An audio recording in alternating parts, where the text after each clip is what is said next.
السلام علیکم دوستو، میرا نام ہے علی رضا اور آپ دیکھ رہے ہیں میرا YouTube channel Islamic knowledge A are.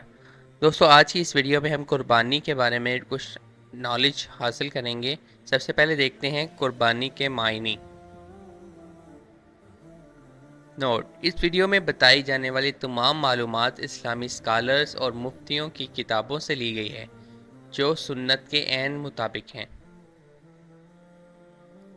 قربانی کا لفظ اصطلاحی معنوں کے لحاظ سے صرف اس ذبیحہ کے لیے مخصوص ہے جو سنت ابراہیمی کے پیش نظر عید الاضحیٰ کے موقع پر قربان کیا جاتا ہے، اور اس لحاظ سے اسلام میں یہ لفظ صرف جانور کے ذبح کے لیے قرآن پاک میں اکثر مقامات پر قربانی کا ذکر ہے، اور قربانی کے لیے مختلف الفاظ استعمال ہوئے ہیں، لیکن ان تمام الفاظ سے مراد قربانی ہی ہے۔ قربانی کے بارے میں سورۃ انعام میں ارشاد ہوا ہے کہ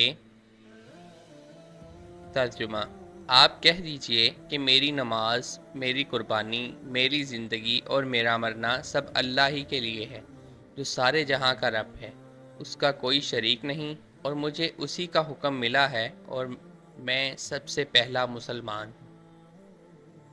اور سورہ کوثر میں ارشاد باری تعالیٰ ہے: پس نماز پڑھیے اپنے رب کے لیے اور قربانی کیجیے۔